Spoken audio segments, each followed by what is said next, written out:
ಅದು 16ನೇ ಶತಮಾನ. ಪೋರ್ಚುಗೀಸರು ಸುಟ್ಟು ಹಾಕಿದ್ದ ಹೊನ್ನಾವರ ಮತ್ತೆ ಭಟ್ಕಳವನ್ನ ಮತ್ತೆ ಕಟ್ಟಿದ್ದು ಕರಿಮೆಣಸಿನ ರಾಣಿ. ತನ್ನ ಸಮುದ್ರ ವ್ಯಾಪಾರದ ರಕ್ಷಣೆಗೆ ಅಂತ ಹೇಳಿ ಒಂದು ನೌಕಾಪಡೆ ಸಿದ್ಧ ಮಾಡಿಟ್ಕೊಂಡಿರ್ತಾರೆ ಈ ರಾಣಿ. ಹಾಗಾಗಿ ಪೋರ್ಚುಗೀಸರ ದಾಳಿ ಗೋಕರ್ಣ, ಕುಮಟಾ ಇಂದ ಇಡಗುಂಜಿಯವರಿಗೆ ಆಗೋದಿಲ್ಲ. ಆ ಟೈಮಲ್ಲಿ ಸ್ವಲ್ಪ ವೀಕ್ ಇರೋ ಜಾಗ ಅಂದ್ರೆ ಹೊನ್ನಾವರ ಮತ್ತೆ ಭಟ್ಕಳ. ಹಂಗಾಗಿ ಅವ್ರು ಪೋರ್ಚುಗೀಸರು ಏನ್ ಮಾಡ್ತಾರೆ ಅಂದ್ರೆ ಹೊನ್ನಾವರ ಮತ್ತೆ ಭಟ್ಕಳ ಮೇಲೆ ದಾಳಿ ಮಾಡಿ ಫುಲ್ ಇಡೀ ಊರಿಗೆ ಬೆಂಕಿ ಹಚ್ಚಿಬಿಡ್ತಾರೆ.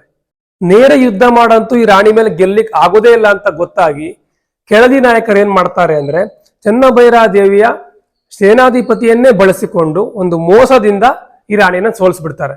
ಚೆನ್ನಭೈರಾದೇವಿಯನ್ನ ಒಂದು ದೇವರ ಸ್ಥಾನದಲ್ಲಿಟ್ಟು ಪೂಜೆ ಮಾಡುವಂತ ಜನ ಇನ್ನೂ ಕೂಡ ಇದ್ದಾರೆ. ಹಾಗಾಗಿ ಅವರ ಒಂದು ದೇವಸ್ಥಾನ ಗೇರಸೊಪ್ಪದಲ್ಲಿ ಇವತ್ತು ಕೂಡ ಇದೆ.